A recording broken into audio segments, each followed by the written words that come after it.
Et on se retrouve dans Version croisée. Bienvenue à vous. Bon après-midi, madame, monsieur. Vous suivez Télé 50. Ravi de vous retrouver encore une fois ce jeudi. Nous allons aborder la question de la situation sécuritaire dans l'est du pays et la question diplomatique. Lentement et sûrement, nous dirigeons vers un dialogue entre le président Tshisekedi et le président Kagame. Alors, quel type de dialogue ? Pour quel but, pour quelle finalité? Qu'est-ce que les parties en conflit sont-elles prêtes à concéder? On en parle avec deux grands protagonistes. Je commencerai par Trésor Kalala. Non, je commencerai par vous. Similar Kanda, Henri, bienvenue à vous. Merci beaucoup Gaëtan pour cette opportunité et merci à Télé 50 pour cette opportunité d'expression citoyenne. Merci. Alors, Similar Kanda, vous êtes de FORCIP, FOSIP, Force Citoyenne Populaire, oui. Et vous êtes très proche du PPRD. Oui. Votre tenue comme ça, c'est vrai, c'est beau à voir à chaque fois. Ça change un tout petit peu, il y a les couleurs. C'est soit un peu plus bleu, maintenant c'est très noir. Oui. Ça symbolise quoi aujourd'hui? La même revendication de tout le jour ou ça change de connotation? Non, c'est juste que, vous savez, beaucoup... Normalement, l'uniforme, ce n'est pas...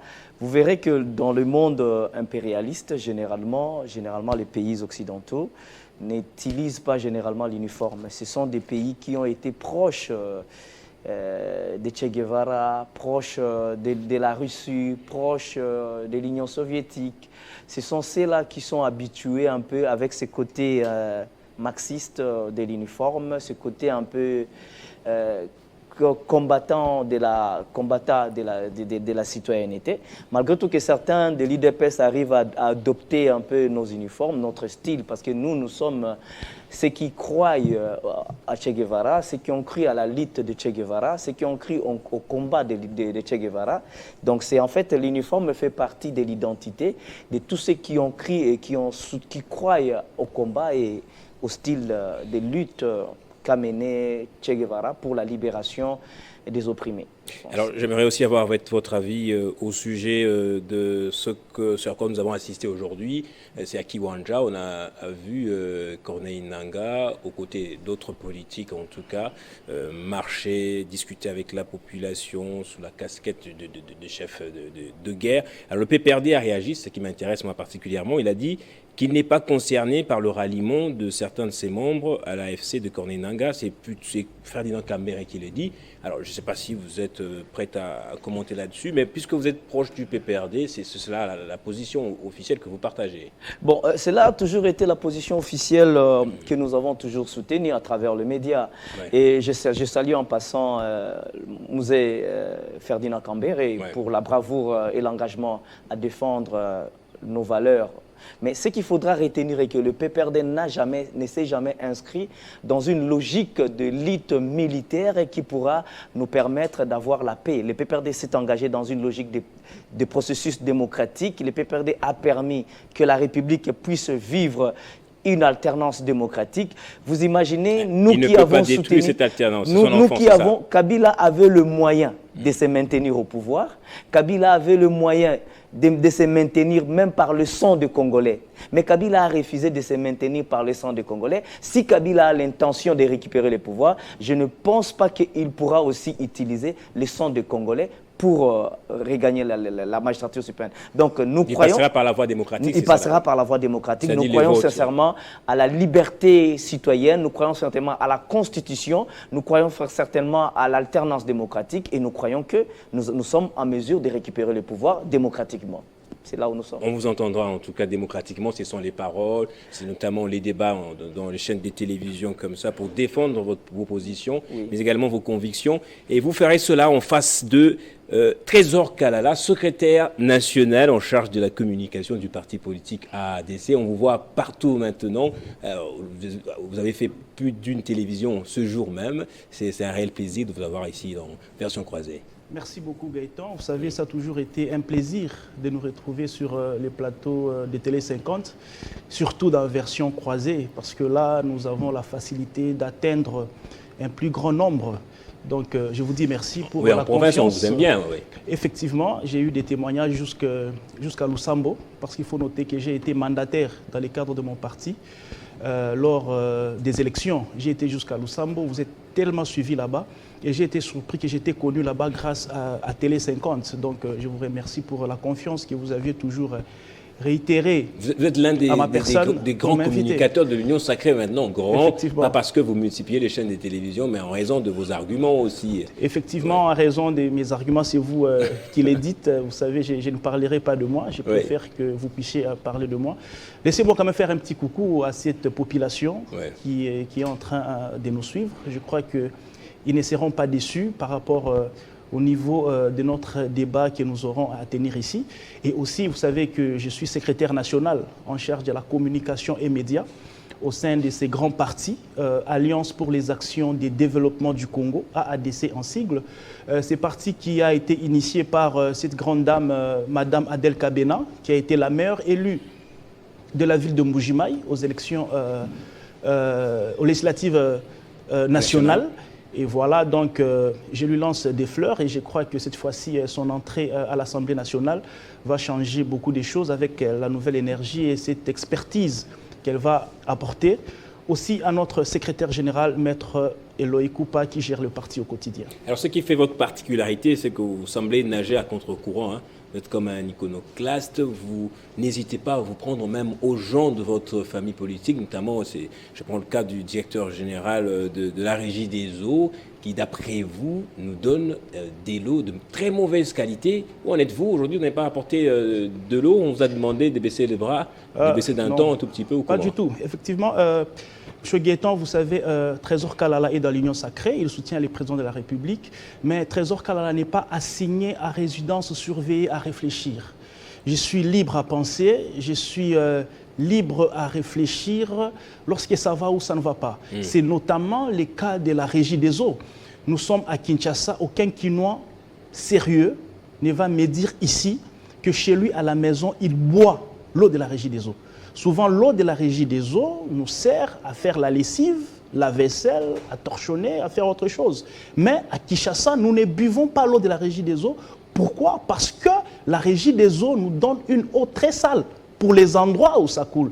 Mais vous êtes tous témoins que la partie où coule l'eau ici à Kinshasa est trop minime par rapport à la partie qui n'a pas l'eau. Donc, et même là où ça coule rarement, alors, le DGF a organisé une descente sur le terrain. Je ne suis pas là pour communiquer à sa place, j'en profite carrément. Il a fait venir des médias, notamment notre chaîne aussi. On a assisté à comment l'eau est traitée. On a vu comment est-ce que l'eau est traitée. On s'est rendu compte que c'est de l'eau pure quand même. Non. C'est là que je m'en fais détruire ici le mensonge du DG David Chilumba. Il a amené tout le monde en bateau. Il sait qu'il ment. Vous savez, lors de cette descente, il a bu de cette eau. Écoutez, il a bu une eau qui vient directement du traitement. OK? Mais est-ce qu'il peut boire l'eau de chez lui à la maison? Chez lui à la maison, il ne boit pas cette eau-là. Il a bu une eau devant les caméras pour une consommation extérieure. Mais dans les fonds, il sait que chez lui à la maison, lui et ses enfants ne prennent pas cette eau-là. C'est comme ça que je dis, le DG David Chilumba a menti et sur cette descente et même sur les différentes chaînes de radio et de télévision sur lesquels il est passé. Imaginez, le DG Chilumba dit qu'il a réussi à donner 50% d'eau à la population du Kasaï.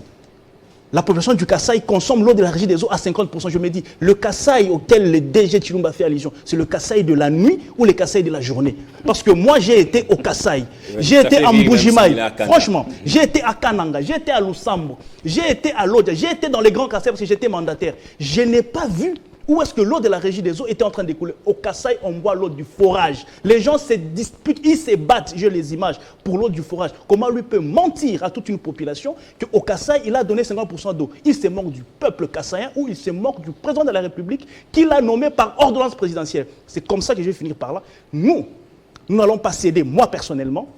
Je vais donc continuer vous avez avec des pressions. combats. Si vous dites que vous ne céderez pas, c'est qu'il y a eu des pressions quand même. Il y a eu des pressions, notamment il m'a menacé de me porter plainte.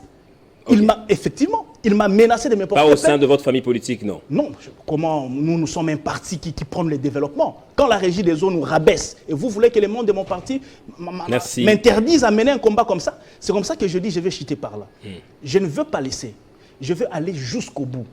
Quelle est ma démarche? Si le DG ne démissionne pas, je vais initier une pétition pour que le peuple puisse le faire partir.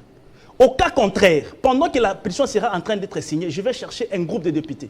Nous allons rédiger une question orale avec débat pour que le DG vienne répondre. Ces députés qui arrivent comme ça, non, mais écoutez, quand on va leur montrer les pièces sonnantes et trébuchantes, c'est encore le début peut-être. Quand on va leur montrer quoi? On va leur montrer quelque chose là. Bon, non, écoutez, mais c'est là qu'ils doivent démontrer leur degré de patriotisme. Parce que l'affaire d'eau, ça n'intéresse pas l'opposition, ça n'intéresse pas la majorité. C'est une question de vie, c'est une question de survie. Et cette eau de la régie des eaux, moi j'estime que ça empoisonne le peuple quinois. Et c'est lui qui est en train de diriger cette institution-là. Il ne doit plus continuer là-bas parce qu'il fait du mal, pas seulement aux Quinois, mais le Congolais dans leur ensemble. Merci, ça n'empoisonne pas, c'est peut-être trop fort. Comme sous d'autres cieux aussi, l'eau qui sort du robinet est peut-être une eau que l'on regarde avec beaucoup de vigilance, que l'on traite par ailleurs. Mais chez nous, il y a exagération. Il y a même les odeurs de faux septiques. Merci beaucoup. Je suis d'accord avec toutes ces populations de la capitale. Dans l'eau que nous buvons. Nous sommes en capitale, on est supposé avoir ne serait-ce de l'eau parce qu'on est entouré du fleuve. Particulièrement, ma solidarité, je l'exprime aux gens, aux habitants de Bumbu. Il y en a qui n'ont jamais vu l'eau couler de leur robinet. À Gomé, actuellement même, il y a presque plus l'eau. Hein. Les coupures sont intempestives. Je ne citerai pas la commune où habite. Même à l'hôpital Ngaliema, l'eau part à l'hôpital Ngaliema. Est-ce que c'est normal? Je ne sais pas, encelé là-bas. On va maintenant parler du dialogue, du sujet en question. Tshisekedi Paul Kagame, le dialogue, on va l'examiner. J'ai reçu Simina Kanda, un Mouzalendo dans exclusivité. Il m'a dit qu'en tant que Wazalendo ou Mouzalendo, il n'est pas pour un dialogue. Pour un révolutionnaire comme vous, révolutionniste comme vous, est-ce que le dialogue dont on parle le plus souvent, est-ce les bienvenus? Bon, en fait, la problématique que nous faisons face, des dialogues entre Kagame et Tshisekedi, c'est en fait un dialogue de trop, pas un dialogue, même pas un dialogue de trop parce qu'il n'y en a jamais eu dans cette logique. Il n'y a jamais eu de dialogue comme ça entre un président congolais et un président rwandais, vous voulez dire? Ça n'a jamais eu lieu. Parce que s'il y en a eu, il faut montrer d'abord l'accord. Parce que lorsqu'on dialogue, la finalité, c'est un accord. C'est ça, en fait, les dangers. Et Kagame dit officiellement qu'il n'est pas en RDC. C'est ce qu'il dit. Kagame n'a jamais dit que j'ai des troupes en RDC. Et si vous lisez même le compte... Il avoue à demi-mots, on va le dire. On va dire quand même. Parce que quand on lui dit qu'il faut retirer tes troupes, il accepte quand même un tout petit peu, oui. Accepter, parce qu'il y a troupes et troupes. Oui. Parce que lorsque vous parlez des troupes rwandaises, il faut d'abord les identifier. Et lorsque vous parlez du mouvement rebelle M23, du mouvement terroriste M23, qui n'est plus un mouvement terroriste, par le compte rendu ou par l'accord de Lusaka, qui a été signé au 21 mars. C'est pour dire quoi? L'accord de Lusaka n'a permis que, où on dit dans les zones, dans le sujet à contentieux, on n'a pas épinglé le M23, on a épinglé les forces rwandaises. Or, on sait que les forces rwandaises, on a du mal, parce qu'ils sont derrière le M23, on a du mal à les identifier clairement. Donc Kagame peut dire demain matin, il se réveille, je les ai retirés. Mais maintenant, nous avons le M23 ou l'AFC. Mais l'AFC maintenant, en soi, est reconnu déjà par le gouvernement congolais.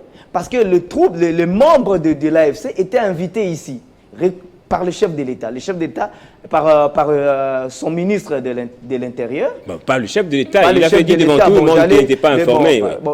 Tout le monde dit qu'il n'était pas informé, parce qu'on me dit en quoi ils sont informés. Parce que rien que pour l'eau, ils ne savent même pas quoi faire, donc ils sont en rien informés. Donc c'est une incapacité de gouvernance qui se déniche à travers leur manière de fonctionner. Mais maintenant, ce qui est là est que cette négociation, avec quelqu'un qui dit qu'il n'est pas sur terrain, mais en même temps, vous avez encore la même personne qui vous dit qu'il réclame des terres au Congo.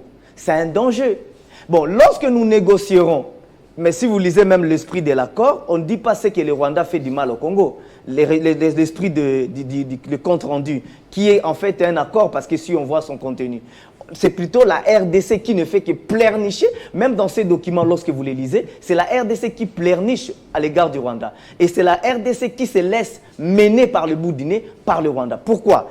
La bêtise de cette action, de cet accord du 21 mars 2024 à Luanda, est que nous avons accepté que nous avons le FDLR chez nous. Donc, quelqu'un qui accepte et qui dit... On va les neutraliser. Qui accepte et qui dit qu'il va les neutraliser. Donc, on a accepté deux choses. D'abord, c'est que les Américains ont toujours dit que le M23, que plutôt les Ouazalendou sont des FDLR. Les Américains disent ça, ils sont de l'FDLR. Et quand le gouvernement congolais arme le Ouazalendou, les États-Unis demandent au gouvernement congolais d'arrêter d'armer les FDLR. En même temps, le Rwanda dit clairement que les Ouazalendou, ce sont des FDLR.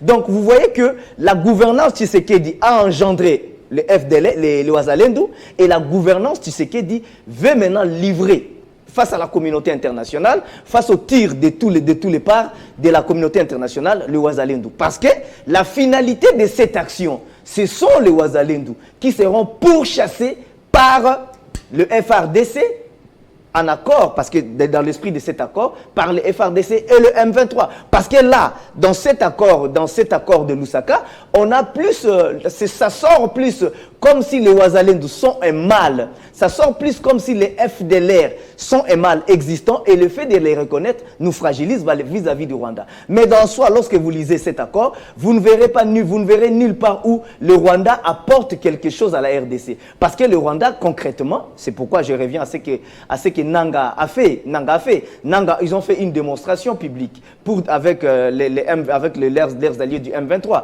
C'est pour dire qu'il y a une partie qu'on n'a pas su résoudre. La partie qu'on n'a pas su résoudre, c'est la partie rébellion qui est en train de mettre l'insécurité. Et à Lusaka, on a omis tout cela pour faire part à des questions rwandaises, à la sécurité rwandaise, au lieu de penser à la sécurité des Congolais. C'est cela le danger que nous dénonçons. Alors, merci beaucoup. Vous avez dit beaucoup de choses en tout cas. Oui. J'espère qu'on a pu retenir l'essentiel. Président Kalala, c'est vrai qu'hier en Conseil de sécurité, les pays, la plupart ont été solidaires à nous, c'est vrai, mais ont demandé que la RDC arrête de armer ou d'accompagner le groupe armé que nous avons ici. Et Similar Kanda dit que nous sommes tirés par le bout du nez, comme si on était en position de faiblesse dans ces négociations maintenant qui sont en vue, qui approchent. Est-ce vrai? Merci beaucoup pour les verbes. Je vais répondre avant de rebondir d'abord sur ce qu'il avait dit dans son premier tour de parole, lorsque vous aviez parlé de jeunes qui vont rejoindre le AFC de Corneille Nangaa. Ouais, j'ai plutôt parlé du communiqué du PPRD qui a dit qu'il n'est pas impliqué, qu'il n'est pas concerné. Et tout, mais moi, je crois que c'est faux. Le PPRD ne peut pas pondre un communiqué comme ça, vous savez. C'est pas un communiqué, c'est Ferdinand Kambere, secrétaire permanent adjoint. Voilà. Oui, voilà. Vous n'avez pas de preuves non plus. C'est une diversion. C'est vrai, il n'y a pas de preuves, mais vous savez qu'il y a des signes qui ne trompent pas. Il y a des signes qui ne trompent pas.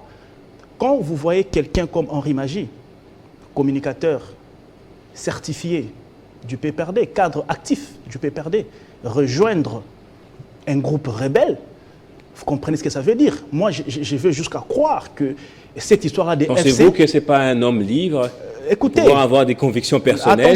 Attention. Non. Chaque rivière a sa source. Moi, je crois que cette histoire des AFC, c'est une branche armée du PPRD. Ça, c'est je suis en train d'analyser. Oui, mais ce n'est pas l'objet de notre émission. Effectivement, mais parce que la question a été mise sur la table. C'était juste pour connaître il y a eu un communiqué par rapport à ce qu'il y a des jeunes qui ont fait défection, qui ont quitté le pays pour aller rejoindre un groupe rebelle. Il y en a qui viennent d'ailleurs aussi. Et voilà, vous voyez les ramifications. Il y en a qui viennent d'ailleurs, sinon vous diriez... Effectivement. Vous citerez, il y a Jean-Jacques Mambo, il y a beaucoup d'autres personnalités qui viennent d'ailleurs. Le patron du mouvement, Corneille Nangaa lui-même, le patron du mouvement, nous connaissons ses ralliements avec le PPRD. Parce que lui, il revendique quoi? Il revendique l'accord imaginaire qu'aurait signé Tshisekedi et Kabila, et que Tshisekedi ne respecte pas ça.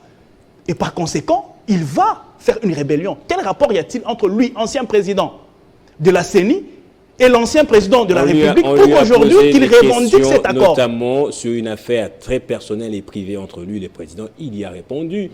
Oui, il a reconnu qu'il y a eu des affaires minières et qui lui ont été arrachées. Non, je dis ceci. Il est libre de pouvoir. Il y a une ramification entre Nanga et les PPRD. Il a été nommé par ordonnance présidentielle par l'ancien président. Qu'est-ce qu'il veut dire? Ils ont des ramifications. Et quand il défend l'accord invisible entre Tshisekedi et Kabila, et c'est Nanga qui défend l'accord, il dit qu'il a été architecte, l'un des architectes de cet accord-là. Quel rapport a-t-il Nanga, lui, de défendre un accord que Kabila aurait signé avec Tshisekedi? Donc, vous voyez que Nanga... Et les autres membres, quel rapport? Et quel rapport il a avec ce mais écoutez, aujourd'hui, quand vous voyez Corneille Nanga, vous voyez Henri Magie, ça fait déjà 2.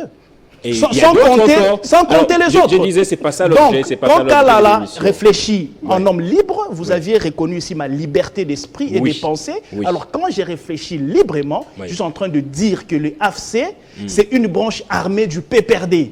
C'est ce que moi, je suis en train de voir. Et je veux que argumentation hâtive et sans fondement. Je veux que nous puissions retenir la date d'aujourd'hui. Vous voyez le monsieur en face de moi.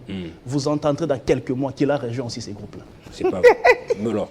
Revenons au sujet qui nous intéresse. Voilà. Vous parlez des accords. Est-ce que nous sommes considérés comme un État faible? Non, nous ne sommes pas considérés comme un État faible. Nous devons savoir que la situation sécuritaire que nous sommes en train de vivre aujourd'hui ne date pas d'aujourd'hui. En fait, le Congo n'a pas commencé à exister avec le président Tshisekedi. C'est une situation qu'il a trouvée il y a 5 ans. Mais ses origines remontent d'il y a 30 ans.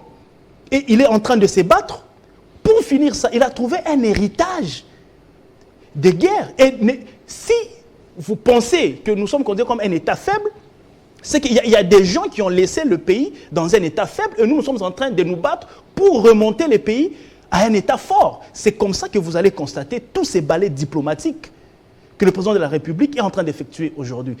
Avant, le Congo ne faisait pas entendre sa voix.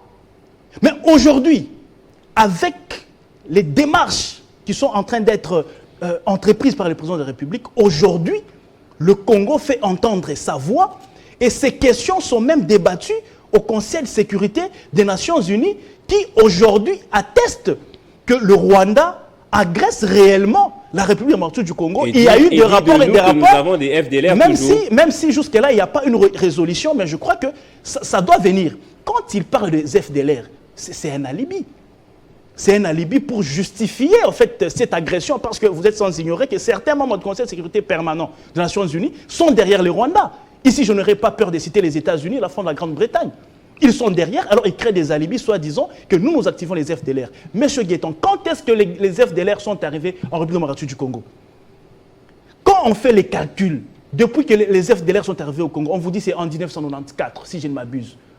Aujourd'hui, ça fait cela 30 ans. Mais quand ils étaient en train d'arriver en République démocratique du Congo, ils avaient quel âge? Quand on calcule la moyenne d'âge, ces gens-là varient entre 55 ans et 60 ans. Est-ce que jusqu'à aujourd'hui, les papas des 55 ans, des 60 ans, continuent à faire la guerre? Ah, c'est faux. Et vous verrez que le Rwanda s'accroche à cet alibi-là pour justifier, en fait, son agression. Les FDLR sont les soldats rwandais sur le sol congolais. On va peut-être passer à autre chose, mais ce que vous dites, c'est vrai, c'est compréhensible. Mais comment expliquer que lors de la dernière réunion, je pourrais voir peut-être la date, la dernière réunion entre la RDC et le Rwanda, à Luanda, c'était la RDC a dit être prête à neutraliser les FDLR. C'est ça la question. En fait, il s'est dit que les FDLR, les FDLR d'aujourd'hui, quand vous regardez les images, mais ce sont des jeunes de 25 ans.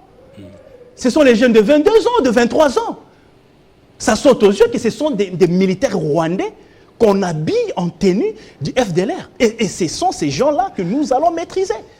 Nous allons maîtriser. Donc ici, il ne faudrait pas nous mettre dans une position que nous sommes un État faible. Non. Si nous continuons, nous-mêmes Congolais, à nous considérer comme un État faible, eh bien, nous serons effectivement piétinés comme étant un État faible. Nous sommes en train de nous préparer. Écoutez, la guerre, c'est sur plusieurs dimensions. La guerre est sur la dimension diplomatique, la guerre est sur la dimension opérationnelle, la guerre est sur la dimension communicationnelle, la guerre est sur plusieurs dimensions. Alors ne dites pas que nous ne sommes pas faibles parce que peut-être Nous ne savons pas attaquer les Rwandais directement, mais moi je crois que ça serait une question de temps. Laissons la diplomatie agir. Et au bon moment, nous les verrons les vraies options pour mettre fin à tout ce qui est en train de nous déranger à l'est de notre pays. Paul Kagame a dit dans sa dernière interview accordée à Jeune Afrique que Tshisekedi a réussi à manipuler tout le monde, les dirigeants du monde, à engendrer des malentendus. N'est-ce pas là les propos d'un président qui est aux abois? Vous dites que nous sommes en position de faiblesse. J'espère que vous avez suivi Paul Kagame, mais quand même. On va le suivre même en extrait. Je vais demander à la régie, avant de mettre la vidéo, la régie va devoir enlever le cache parce que c'est sous-titré. Oui, non, mais il faudra dire ceci. Il y a un double jeu.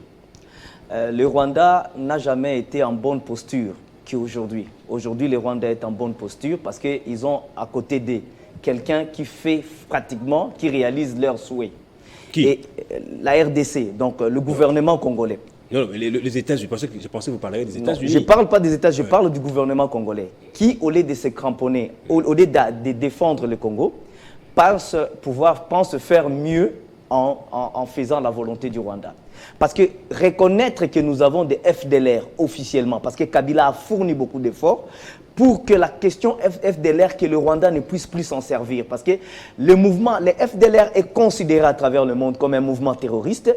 Et un mouvement terroriste, lorsque vous reconnaissez de l'avoir sur votre sol, vous êtes un pays dont on vous classe parmi des pays alliés au terrorisme. Donc, vous êtes dans des conditions difficiles. Les reconnaître... C'est pas un mouvement terroriste, c'est quand même... C'est classé... Le FDLR est classé mouvement terroriste par les États-Unis. Et reconnaître que nous avons des FDLR, comme ils ont fait à Lusaka, ils nous ont mis en mauvaise posture par rapport au Rwanda. C'est en fait une mauvaise diplomatie lorsque on arrive à reconnaître des choses et il est en contradiction avec les actes de leur gouvernement. Parce que lui, il dit les FDLR, ce sont des RPDF. Pourquoi à Lusaka, il ne fallait pas clairement dire que les FDLR, ce sont des FDLR, nous n'allons pas les neutraliser, vous-même neutralisez-les. Donc, ils n'ont pas dit ça parce que lui vient au plateau pour distraire les citoyens. Et Kagame prend certains propos, et ce sont des propos de distraction pour endormir quelques Congolais. Mais en soi, Kagame est en bonne posture. Pourquoi? Parce que premièrement, Kagame revendique clairement des terres en RDC. Et des prêtres rwandais commencent à dire clairement que nous avons des terres parce que Kagame se sent en posture de pouvoir avoir ces terres. Et avec des élections qui ont fragilisé la République démocratique du Congo, qui nous ont donné un parlement dont le député élu ne se sentent pas, ne vont pas se sentir ou ne se sentiront jamais redevables au peuple congolais. C'est ça en fait la nature d'avoir des mauvaises élections. Comment ça les députés? Qu'est-ce qu'ils viennent faire ici les députés? Ils viennent faire parce que tout simplement, Félix Tshisekedi et Kagame, ils sont en pleine négociation. Mais les négociations, non, c'est en fait, c'est d'abord lorsque d'abord les ministres commencent, c'est en fait le début. Donc ils vont se poursuivre. C'est pas la première fois que les délégations se rencontrent aussi. Non, c'est le début et qui vont aboutir à les rencontres. Parce que lorsque vous lisez même le communiqué, ça veut dire qu'ils vont finir par se rencontrer et mettre tout sur papier et signé. Alors, cet accord devra être ratifié par le Parlement. Mais lorsque cet accord, dans le Parlement actuel, on est arrivé à chasser tous les députés qui on a connus, toutes les personnes dont on a connu qui ont un peu un esprit de liberté, même étant membres de l'Union sacrée, tels que les Ntsingui Pouloulou, tels que les Nemba Nemba et les autres, tous ceux qui arrivent à être courageux, à aller au-delà de leur salaire, Délice Sanga, aller au-delà de leur salaire. Et vous comprenez avec moi que pourquoi aujourd'hui on commence, au moment où il y a l'accord qui vient, et directement on parle d'une augmentation de 33 000 $ américains par député. Donc pour dire tout simplement que ce sont des frais de corruption, dans le but d'avoir, on a d'abord des députés qui ne sont pas redevables au peuple, donc qui seront prêts à être corrompus par leur salaire et à accepter n'importe quoi. C'est pourquoi le PPRD clairement dit ici, nous demandons l'annulation de ces élections de 2023. On appelle ça élection parce qu'il y a, je ne peux pas même dire élection, parce que c'est une nomination. On a nommé les gens dans le but de favoriser la balkanisation et la reconnaissance de la balkanisation. Comment est-ce que ces députés vont favoriser la balkanisation? Ils vont favoriser parce qu'au départ, ce sont des gens qui tournent autour de l'argent, parce que lorsqu'on parle déjà de 33 000 $, citoyens congolais qui ont postulé, les citoyens congolais, ils n'ont pas postulé parce que ces élections se sont déroulées en violation de la loi électorale. Ces élections, on a eu un vote électronique et le vote électronique n'est pas permis au Congo. Donc tout cela viole la loi. Je tenais à en terminer à lui dire ceci.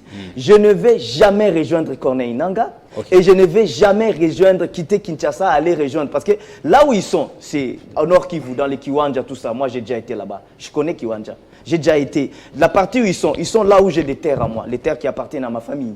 Donc, je connais partout là-bas. Et je connais combien les gens sont en train de souffrir de l'insécurité. Donc, je ne suis pas friand par rapport au dollar ou par rapport à l'argent pour aller chercher des postes là-bas. Les postes, si j'en ai besoin de chercher, je les chercherai à Kinshasa. Donc, je pense que le plus important pour le moment, c'est d'arrêter à distraire. Henri Magie, c'est un communicateur. Comment parlez-vous d'un individu? Henri Magie, on parle d'un... Henri Magie n'a jamais été comme Papi Mbaou. Papi Mbaou, c'est un haut cadre du PPRD.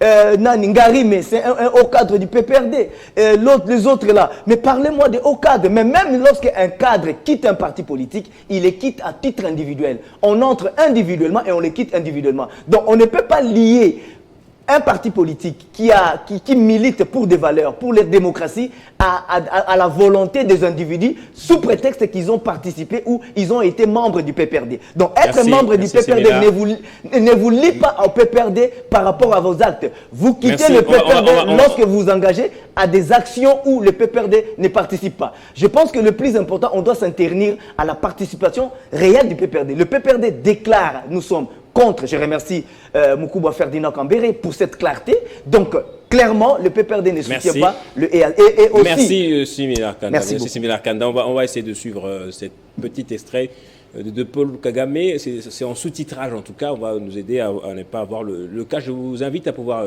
la suivre la vidéo. On va commenter. C'est un président Kagame qui est en bonne position, en pole position, ou un président qui est plutôt en état de faiblesse. On va le suivre.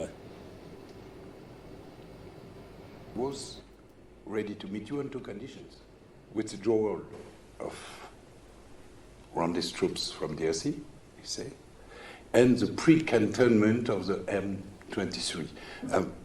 Are you willing to accept those conditions? You start by giving conditions. It's the wrong way to go about it. But I think sometimes people are playing to the gallery. Version croisée, on a payé calé. The media, and if you talk about the preconditions,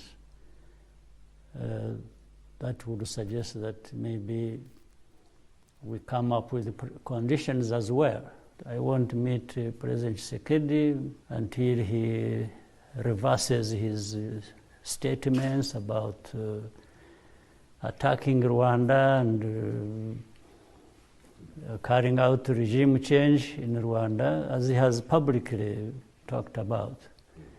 I would also say, well, unless FDLR is removed from Congo, I'm not going to talk to President Tshisekedi, and so on and on and on and on.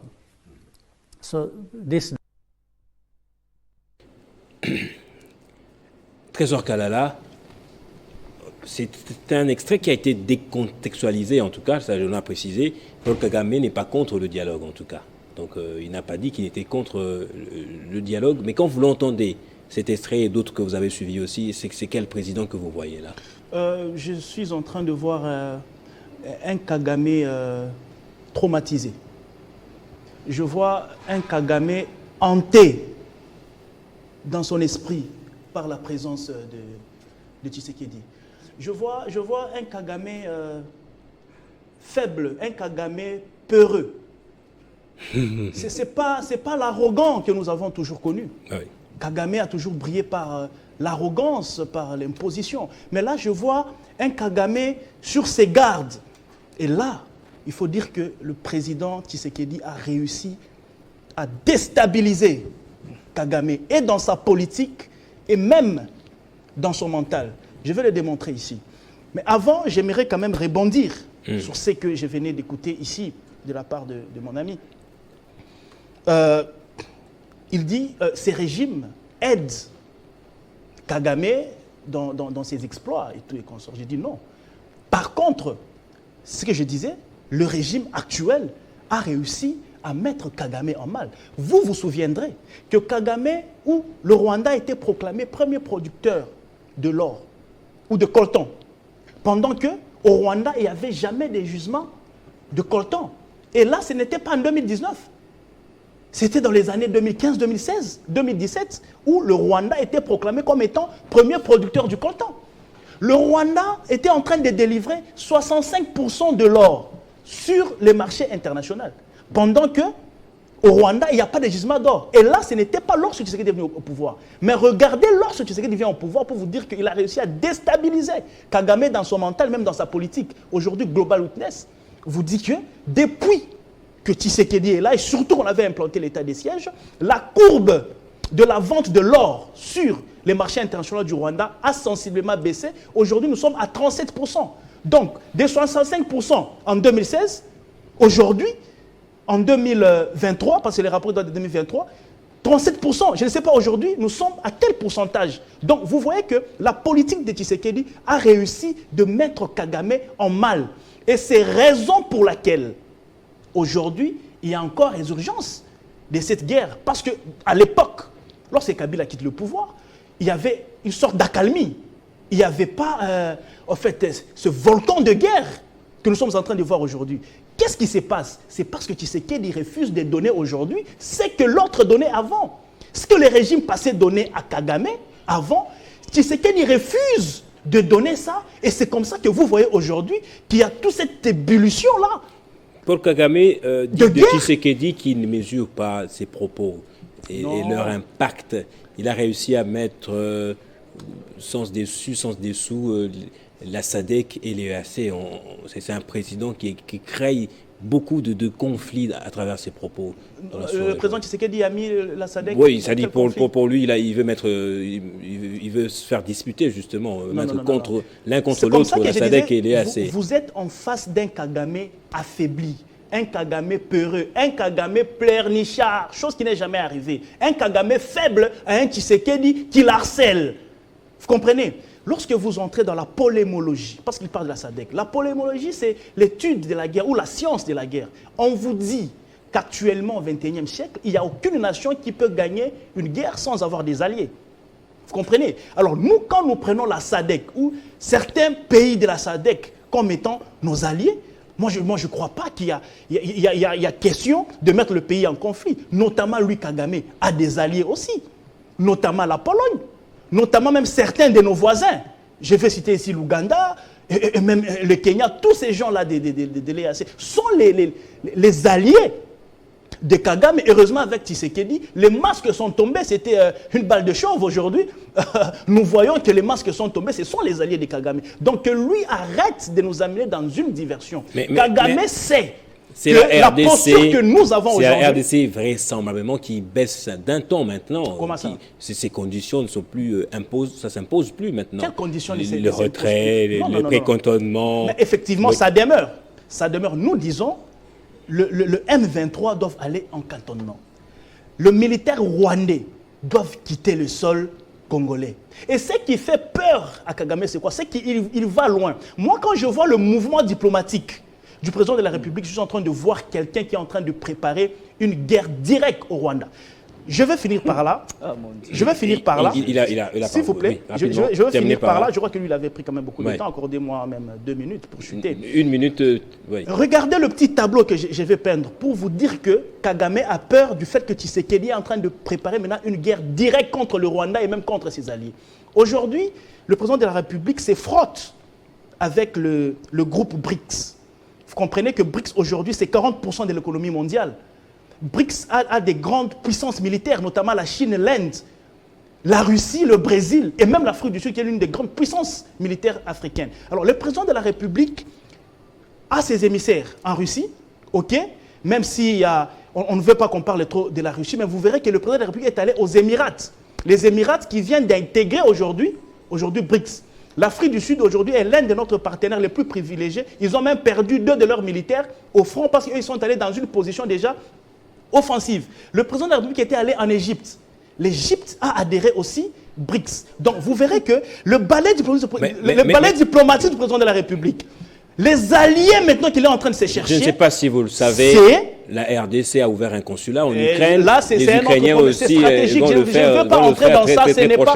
Attention. Nous demeurons très occidentaux. J'ai débattu sur cette question-là. Je crois que comme vous me faites déjà pression, je ne sais pas bien exploiter la question de l'ambassade ukrainienne qui ouvre ici. C'est stratégique. Et dans une autre émission, j'entrerai dans la profondeur, vous allez comprendre la quintessence et même la pilule de la question pourquoi le président de la République a ouvert cette ambassade ici. Mais ici, comprenez que Kagame a déjà compris, il a vu que le président Tshisekedi est en train de préparer déjà la guerre.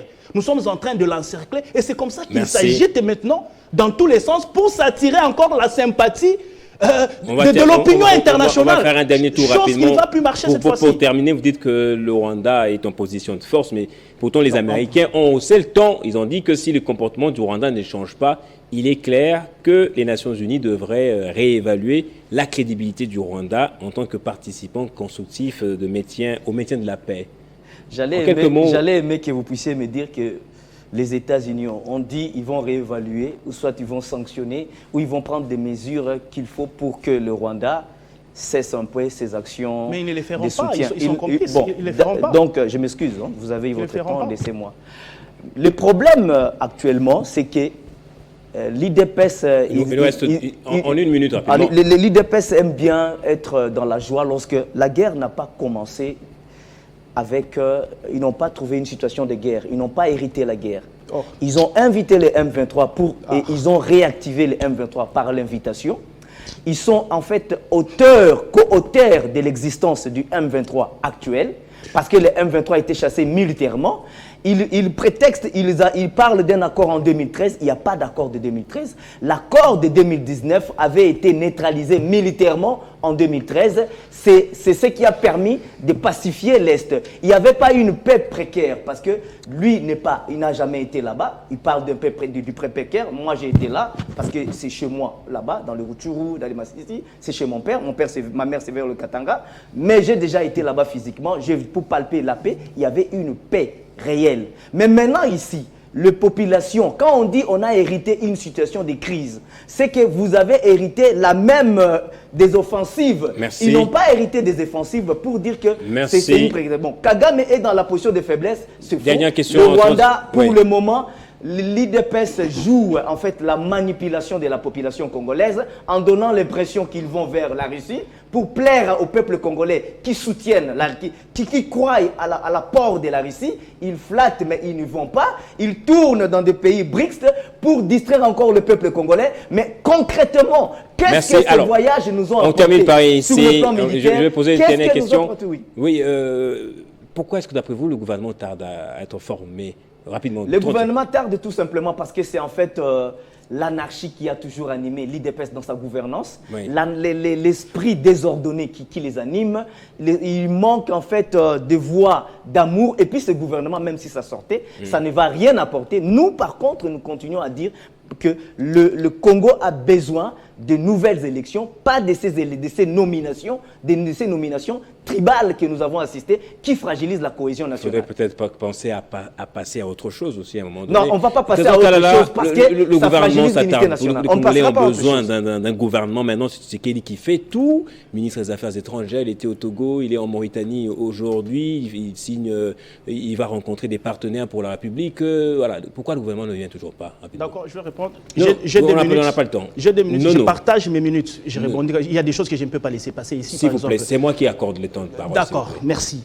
J'ai dit ici, le peuple doit retenir dans 30 secondes qu'aujourd'hui, s'il y a résurgence de la guerre, c'est parce que le président Tshisekedi refuse de donner ce que les régimes passés étaient en train de donner au Rwanda. Qu'est-ce qu'il donnait? Les minéraux de l'Est. Arrêtez avec alors, ça. monsieur Guettan, pourquoi le gouvernement est en train de traiter, de traîner? Vous allez vous rendre compte que c'est un montage. Comment je peux dire? C'est la gestion des ambitions. Le minerai du Congo en 2021 c'est la gestion des Rwanda. ambitions. S'il vous plaît, s'il vous plaît. Vous avez donné les minéraux du Congo en 2021 au Rwanda. Monsieur Avec Kanda. l'accord que vous avez signé. Monsieur Kanda, merci. Donc, Merci. vous ne pouvez pas dire que Donc, c'est la lui qui a gestion demandé. des ambitions, La j'ai compris. gestion des Merci ambitions pose beaucoup. problème pour la sortie du gouvernement. Moi, je crois que le président de la population République peine. doit taper du poing sur la population table. Ouais, peine, en tout cas, effectivement, on va il y terminer. a les temps qui Je vais passent. vous montrer Et trois il faut qu'on dernières fasse images. vite. C'est une dénonciation de ma part. Elles nous viennent de la cité Mama Mobutu. On va rapidement nous mettre ces images. Ce sont les habitants qui déplorent la lenteur avec laquelle deux entreprises, Sokeriko et Aaron Sefou, exécutent les travaux de rénovation de cette route, la route nationale numéro 1. Ça constitue maintenant un danger énorme pour les habitations. Un pays prospère. Voilà, il y a l'eau qui stagne et les habitants ont prévu de faire un sit-in et nous dénonçons cela à la télévision. Si le gouvernement peut faire quelque chose, la cité Mamamboutou risque de perdre de sa superbe et surtout il y aura peut-être des morts d'hommes si rien n'est fait urgemment. Merci à vous d'avoir suivi ce numéro de Version Croisée. Au revoir.